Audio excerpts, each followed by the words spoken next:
invite, and I'll turn it over to my buddy Steve. All right, thank you, Nick. So for this next section, I would like to talk with you a little bit more about, I guess, what we're calling real-world examples here. Now, why don't I drift this way a little bit?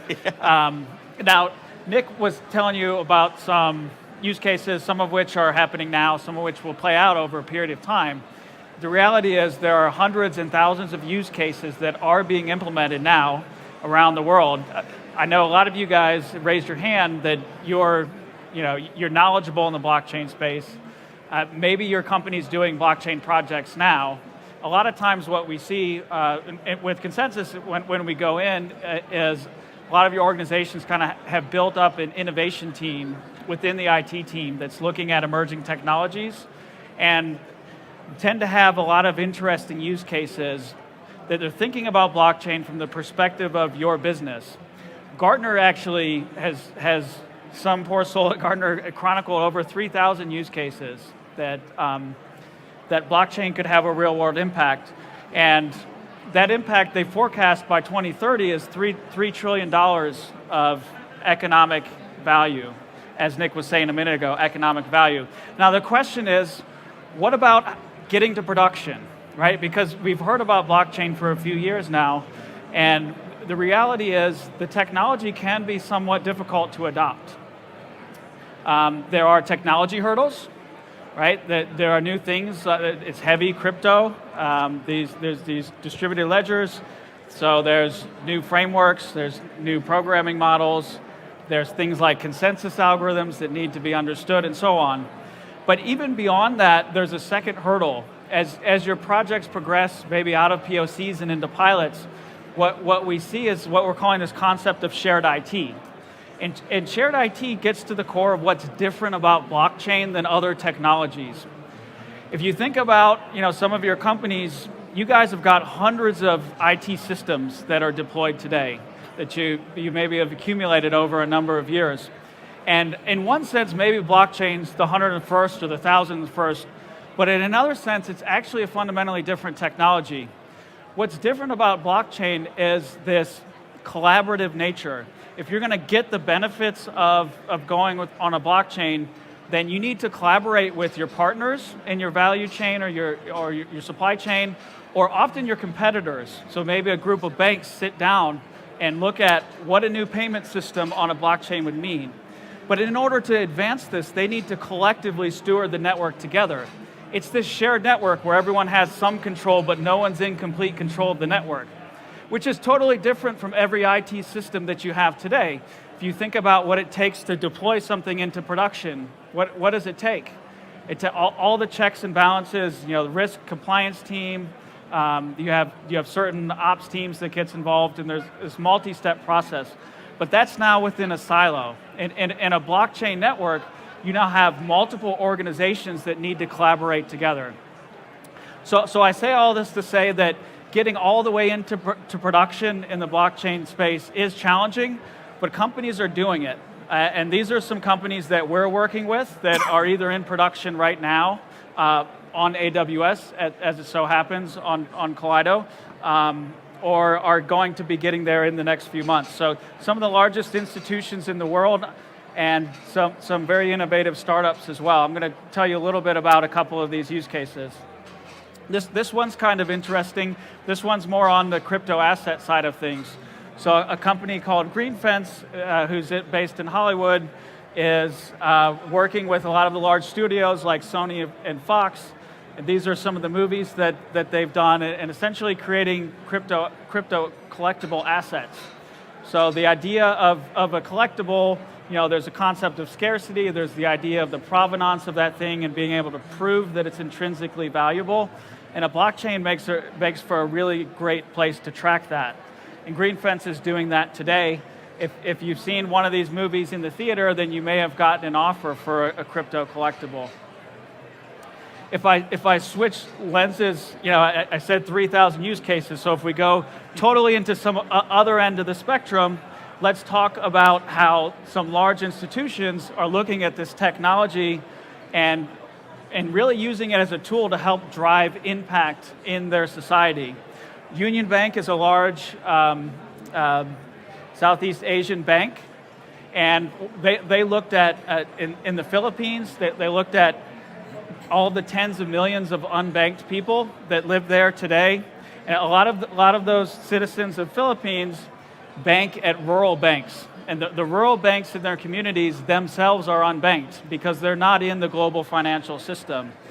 What Union Bank is running today is a blockchain-based system where they actually connect all the rural banks in and they anchor them in through a blockchain into the global financial system.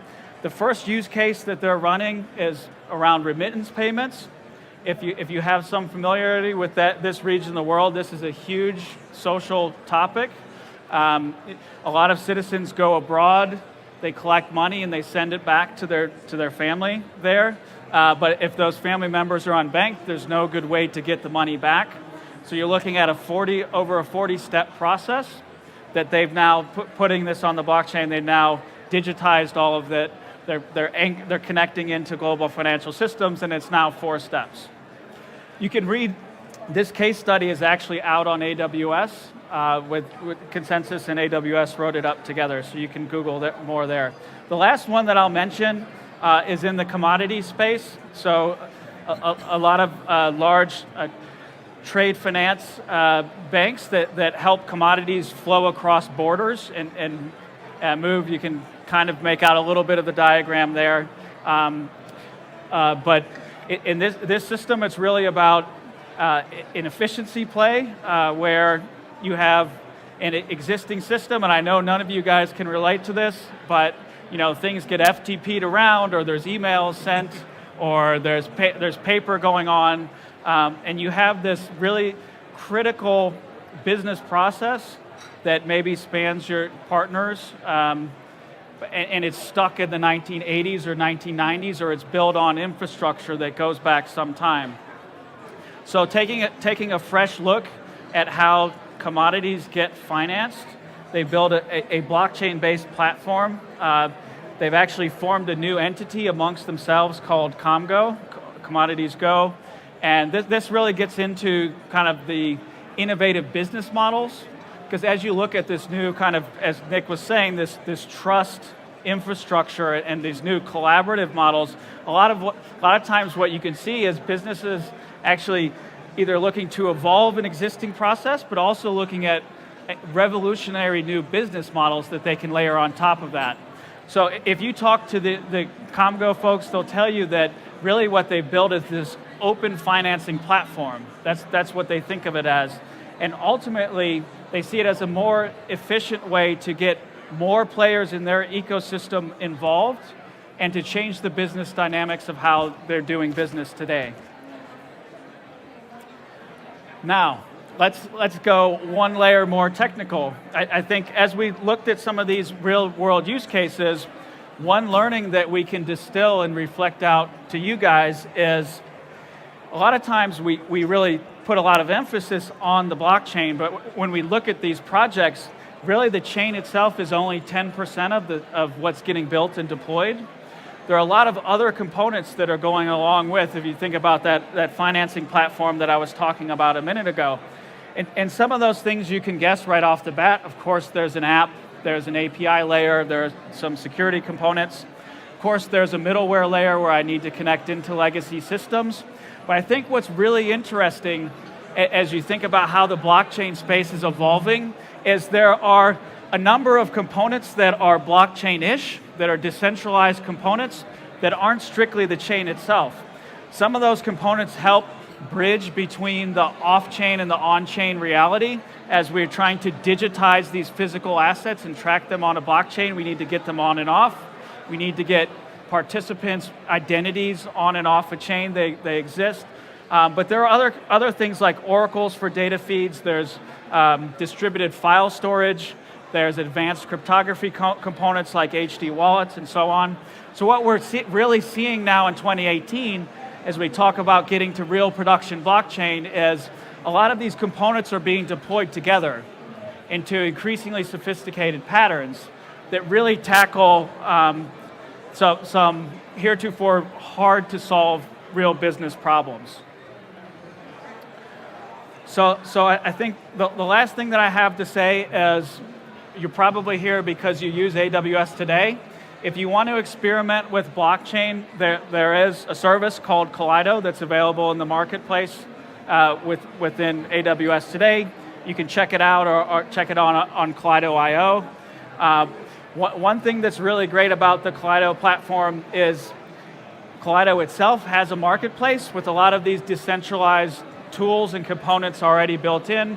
Plug and play, you can select the ones that you want and grab them and go.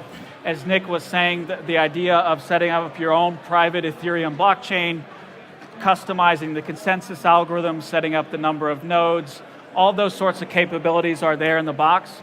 But also, because it's a marketplace, there are a lot of third-party technologies that are being onboarded there as well. So if you're thinking about legal smart contracts, there's something called OpenLaw that's available there. If you're thinking about supply chain and how to do that, there's an innovative product called Viant that you can grab and go that's in the marketplace. And really, there's others. There's an an Oracle process for Viant. It's pretty amazing. There's Chainlink that's in Oracle, and there's others as well to check out. There's also a set of native AWS integrations available in the marketplace too.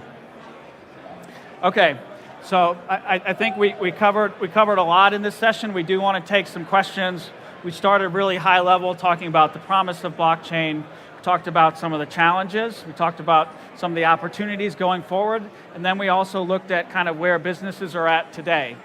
And I think while it is true that blockchain, there are some things that are difficult about it, the great thing is the capabilities of both the ecosystem and the tools are evolving very quickly. So really where we are today is we can say, yes, it's hard, but it doesn't have to be.